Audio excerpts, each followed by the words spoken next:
Em destaque no Panorama CBN, trechos da entrevista com o candidato Romeu Zema do Novo à TV Globo. Hoje ele participa de sabatina da CBN, o Globo e Valor Econômico.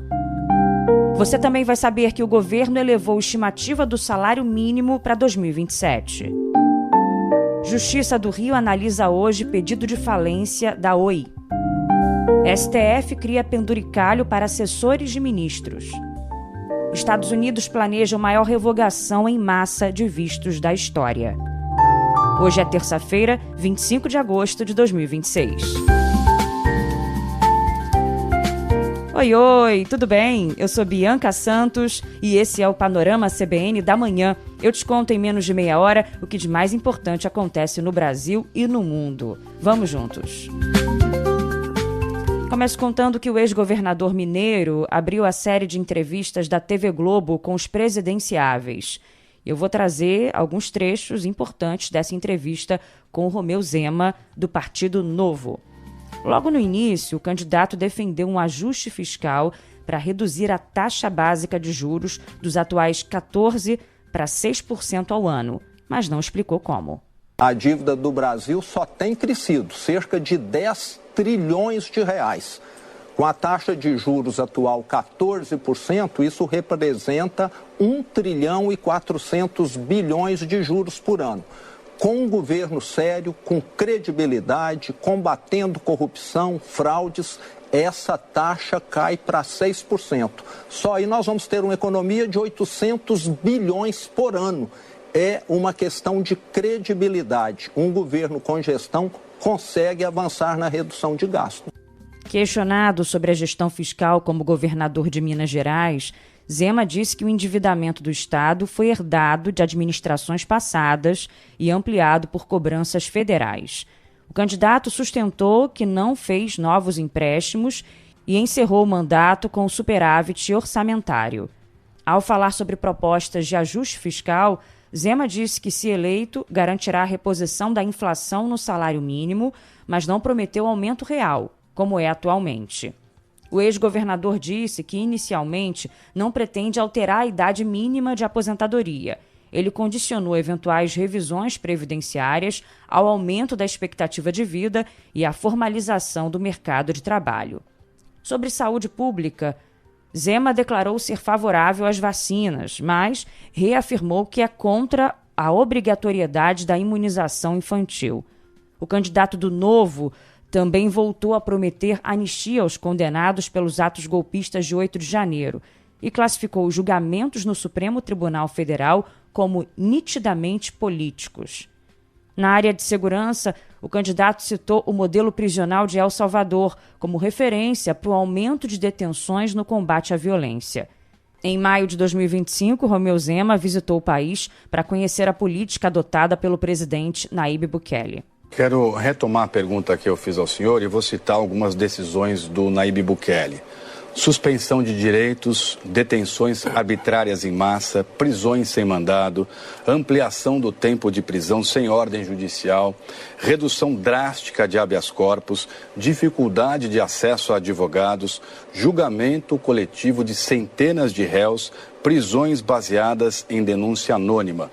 O senhor concorda com essas medidas? Não concordo. Mas se o senhor não concorda com essas medidas, por que o senhor se inspira na política do Nayib Bukele? O que eu vi lá foi o seguinte: colocaram os bandidos atrás das grades e, com isso, os homicídios caíram 99%. Será que não é isso que nós queremos aqui no Brasil? Com essas medidas? Nós podemos fazer prisões aqui dentro da nossa lei. Bom, a equipe do Fato ou Fake checou as principais declarações de Zema. E eu convido você a ir até o Jornal Globo, até o site, que tem lá vários trechos, que foram analisados. Por exemplo, esse em que ele disse que só ele foi a El Salvador. Seria o único candidato que esteve lá. É fake.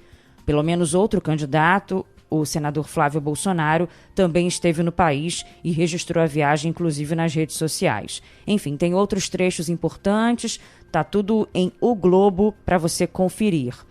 E hoje a CBN começa uma série de sabatinas com os principais candidatos à presidência da República também, em parceria com os jornais O Globo e Valor Econômico. As entrevistas serão sempre às 10h30 da manhã e vão até o meio-dia. E o entrevistado de hoje é justamente Romeu Zema, do Partido Novo. Agora, na TV Globo, o candidato de hoje, entrevistado na sabatina, será Ronaldo Caiado, do PSD, à noite. Durante o dia, ele participa em São Paulo de um fórum da Associação Brasileira de Infraestrutura e Indústrias. Ontem, Caiado participou do lançamento do Pacto Brasil de Futuro da Comunitas, organização que desenvolve ações entre empresários e agentes públicos. O candidato do PSD defendeu condicionar o repasse de recursos federais da educação ao desempenho das redes municipais e estaduais de ensino. Fazer com que haja essa responsabilização atingindo todos os prefeitos e todos os governadores em relação à aplicação do dinheiro na área da educação, no sentido de nós demonstrarmos que existirá uma gestão competente do dinheiro e, em contrapartida, você vai medir a qualidade da educação de cada colégio, de cada município. Seguindo com a agenda dos candidatos, o presidente Lula participa hoje da cerimônia do Dia do Soldado, no Quartel-General do Exército, em Brasília. O evento conta com uma formatura militar, desfile cívico-militar, entrega de condecorações e presença de autoridades civis e militares. Ontem, o presidente se reuniu com 6 ministros e com o vice, Geraldo Alckmin. Lula assinou o decreto de expansão do Contrata Mais Brasil, uma plataforma digital que permite órgãos públicos contratarem serviços e comprarem alimentos de pequenos produtores ou microempreendedores individuais. A gente está fazendo com que o dinheiro circule na comunidade. O dinheiro circule na vila, no bairro e na cidade. Você ganha na sua cidade, na sua comunidade. Você gasta na sua comunidade. Você desenvolve a sua comunidade e vai viver todo mundo melhor. O candidato Renan Santos almoçou com dirigentes e investidores de um banco na Faria Lima, em São Paulo, o principal centro financeiro do Brasil, né? Entre as propostas econômicas, Renan defendeu medidas para reduzir gastos públicos e cortes de até 250 bilhões de reais em despesas no orçamento anual. Ele falou que, se eleito, vai propor mudanças nas regras do orçamento, como a parcela obrigatória com saúde e educação. Um exemplo, um município pequeno no Rio Grande do Sul, a população envelheceu e precisa gastar mais com saúde, menos com educação. Com a vinculação, você precisa gastar mais também com educação. Isso não melhora a educação e tira dinheiro da saúde. Ao desvincular, a gente faz com que o orçamento fique mais funcional e o Estado não precisa se endividar tanto para poder se bancar. Isso vai fazer uma economia de muitos e muitos bilhões de reais. Flávio Bolsonaro desembarca hoje em Alagoas para a primeira viagem ao Nordeste após o início oficial da campanha. Ontem à noite, o candidato do PL visitou a sede da Federação das Indústrias do Estado de São Paulo, a Fiesp, na Avenida Paulista. E aí, no encontro, ele disse que quer estimular o desenvolvimento econômico no país, investir em empreendedorismo, inovação e em educação em todos os níveis de ensino. Na entrevista, Flávio voltou a se recusar a prestar contas sobre os gastos com o filme Dark Horse. O senador pediu 134 milhões de reais ao banqueiro Daniel Vorcaro para supostamente financiar o filme sobre a trajetória do pai. A prestação de contas foi feita dentro da investigação que está acontecendo em São Paulo e a própria imprensa vazou.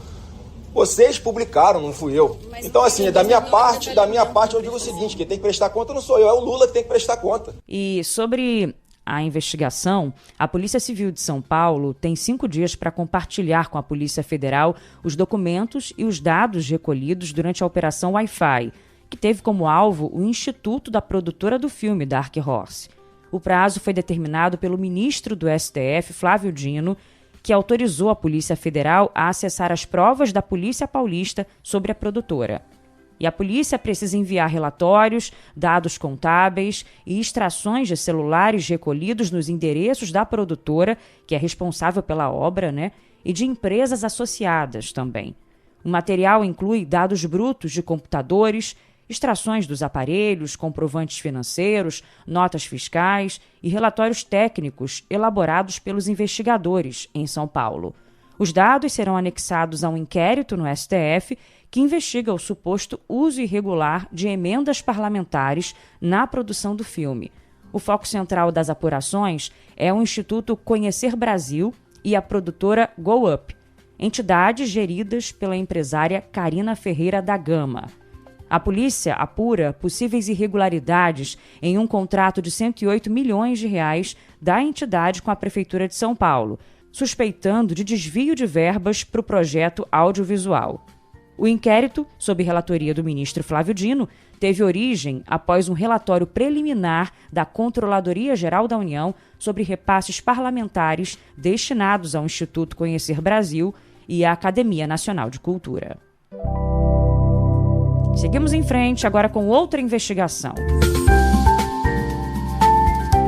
Um relatório da Polícia Federal aponta que a lobista Roberta Lutzinger recebeu quantias significativas em dinheiro vivo em meados do ano passado. Mensagens obtidas pelos investigadores mostram a empresária orientando o motorista a recolher pacotes lacrados com valores que a PF estima em cerca de R$300 mil, com posteriores repasses para contas bancárias e agência de turismo. A investigação apura a suspeita de que a lobista financiava de forma rotineira passagens aéreas para Fábio Luiz Lula da Silva, o Lulinha. O advogado dele, Marco Aurélio de Carvalho, responsável pela defesa do filho do presidente, disse que o cliente não cometeu atos ilícitos e que não teve passagens pagas pela lobista no período citado, quando morava na Espanha. O defensor classificou os vazamentos do inquérito como criminosos e sustentou que as falhas processuais levarão à nulidade das investigações. Agora vamos de economia. O governo vai sugerir um salário mínimo de R$ 1.741 na proposta de orçamento que será enviada ao Congresso até segunda-feira. O valor estimado representa um aumento de R$ 120 em relação ao piso atual, seguindo os critérios legais de reposição da inflação somada à variação do PIB. O novo valor projetado servirá de base para a correção de aposentadorias e pensões do INSS, além do benefício de prestação continuada, seguro-desemprego e abono salarial. O montante final definitivo será fixado apenas no fim do ano, após o fechamento da inflação acumulada em 12 meses até novembro. O ministro da Fazenda, Dario Duriga, disse que o aumento não vai prejudicar o arcabouço fiscal. Necessariamente cumprindo a legislação brasileira, dentro do nosso espírito de privilegiar a população mais carente, vai também para a Previdência, vai também para os benefícios sociais que têm indexação com o salário mínimo. Portanto, é importante que a gente fale para o Brasil, atenção Brasil, que a gente faça essa comunicação. O orçamento está muito bem encaminhado. Segundo a equipe econômica, o texto do orçamento de 2027 prevê receitas decorrentes dos impostos da reforma tributária e projeta um resultado fiscal positivo para o país. O governo também prevê que as despesas obrigatórias tenham um ritmo de crescimento inferior ao avanço geral do orçamento, garantindo a sustentabilidade das contas públicas. Seguimos com a economia ainda. Para você saber que os papéis da Braskem serão retirados hoje de 18 índices acionários da B3. A exclusão atende às regras regulatórias da Bolsa de Valores, já que as negociações dos ativos passam a carregar a denominação específica de recuperação extrajudicial. Ontem, as ações da gigante petroquímica caíram 6,71% na B3, depois que a empresa protocolou o pedido de recuperação extrajudicial para renegociar uma dívida de 11 bilhões de dólares, ou seja, 56 bilhões de reais aproximadamente. A recuperação extrajudicial é uma tentativa de renegociar as dívidas diretamente com credores, sem recorrer à justiça. A operação não afeta os compromissos comerciais da empresa, garantindo a manutenção regular do fornecimento de matérias-primas e a pontualidade no pagamento de salários a funcionários, clientes e fornecedores. Em entrevista à TV Globo, o professor de Direito Privado da FGV, Paulo Doron, apontou os motivos que agravaram a crise de liquidez em uma das maiores empresas do país. Duas guerras importantes acontecendo, pressão sobre vários insumos, o Estreito de Hormuz fechado, isso tudo gera impacto. Além disso, você tem a questão das divergências de tarifas comerciais com os Estados Unidos e, além disso, você tem a saúde da economia brasileira. Todo grande credor internacional que vai emprestar para uma empresa brasileira, ele não avalia só a empresa, ele avalia o ambiente de negócio em que aquela empresa está inserida. Nos últimos anos, a Braskem precisou abrir o caixa por causa de acordos para compensar danos causados por um desastre ambiental em Maceió. A exploração de um tipo de sal pela companhia afundou o solo de uma região da cidade e provocou o deslocamento de 60 mil pessoas. Agora, com o pedido de recuperação extrajudicial, a Braskem tem 90 dias para buscar um acordo com grupos de credores, que são bancos brasileiros e estrangeiros e também fundos globais de investimento. A negociação é uma tentativa de mudar o perfil da dívida, alongando os vencimentos e reduzindo os juros para diminuir a pressão sobre o caixa da empresa. Se, ao final do prazo, a empresa não conseguir reestruturar as dívidas, aí ela pode partir para negociações individuais, ou então entrar com pedido de recuperação judicial para evitar a falência. E depois de demitir grande parte dos funcionários na semana passada, a Oi, empresa de telefonia, pode ter o futuro decidido hoje. A primeira Câmara de Direito Privado do Tribunal de Justiça do Rio analisa o julgamento de falência da operadora carioca. A companhia tinha tido a falência decretada no ano passado, mas a decisão foi suspensa após bancos terem entrado com recurso, o que levou a empresa de volta ao segundo processo de recuperação judicial. Bom, o julgamento ocorre em mais um momento crítico da Oi. Em petição recente, a empresa, por meio de administração judicial, alegou que a companhia não terá mais caixa para fazer frente aos pagamentos essenciais para a manutenção das suas operações no fim desse mês de agosto. Segundo o documento, haverá um esgotamento total dos recursos, com liquidez negativa. O patrimônio líquido negativo do Grupo Oi hoje supera 22 bilhões de reais, isso com base nos dados de março. Esse quadro, segundo a companhia, impõe sacrifícios extremos no pagamento de fornecedores essenciais e da folha de pessoal. E tem um outro caso que chama muita atenção, que é o da Casas Bahia, do Grupo Casas Bahia. Além dos 17 bilhões em dívidas que constam no pedido de recuperação judicial, o grupo tem ainda outros 11 bilhões em débitos não incluídos na reestruturação. Olha só que absurdo.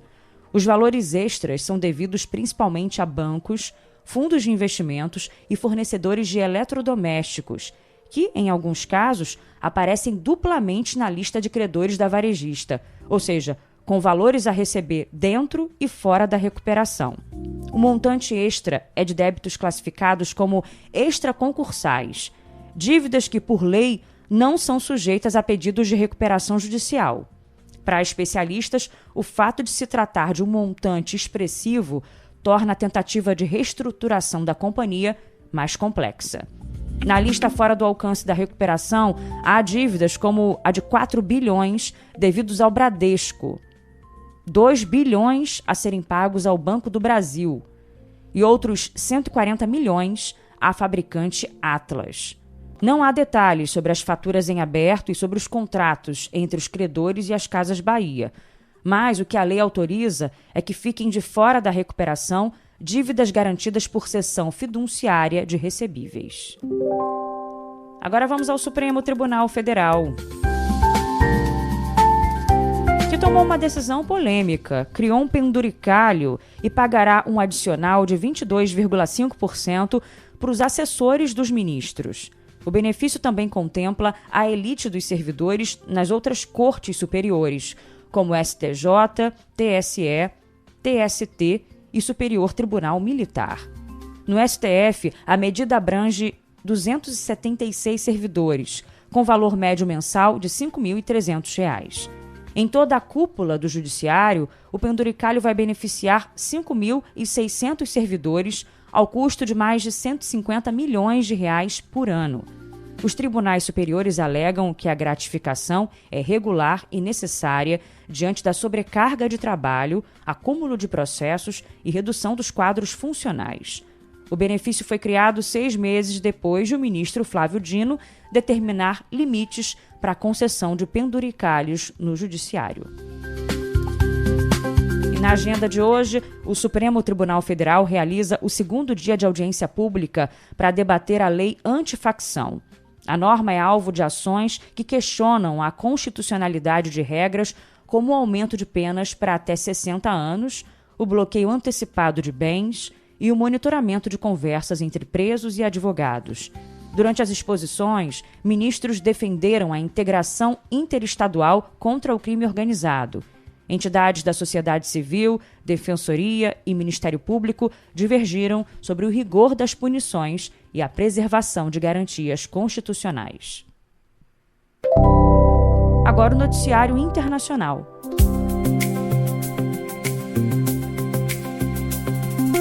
O presidente da Colômbia, Abelardo de la Espriella, determinou o início imediato de operações conjuntas entre a polícia e autoridades migratórias para deportar estrangeiros em situação irregular.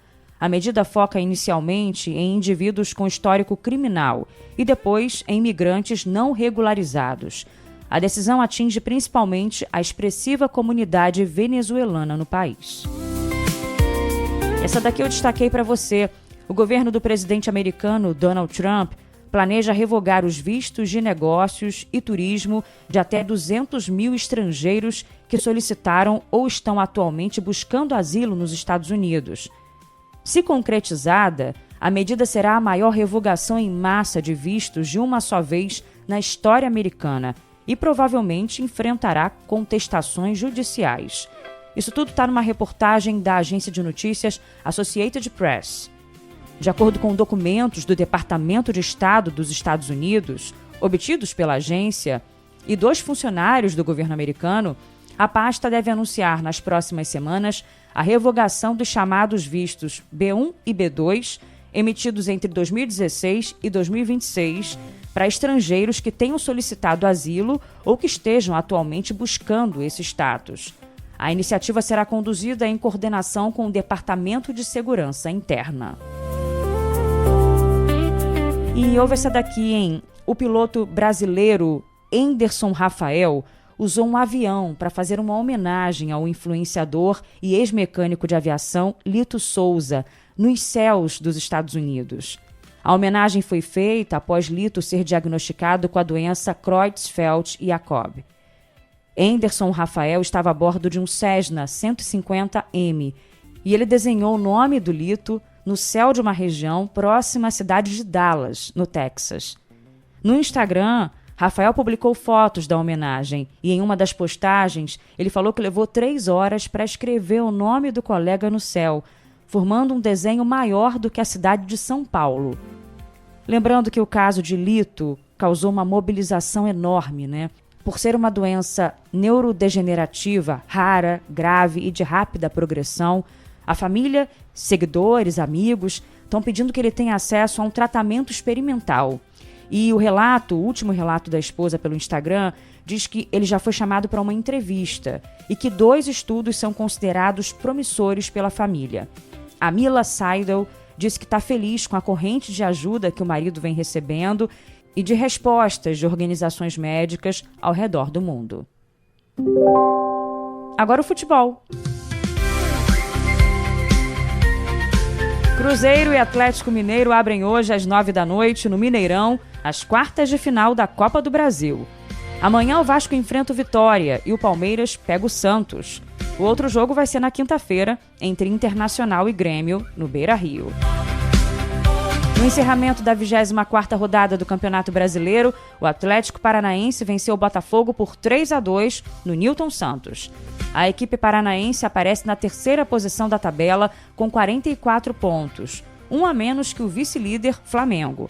O Botafogo tem 30 e é o 11º colocado. E a FIFA confirmou que o sorteio dos grupos da Copa do Mundo Feminina no Brasil vai acontecer no dia 11 de dezembro, no Museu de Arte Moderna do Rio de Janeiro.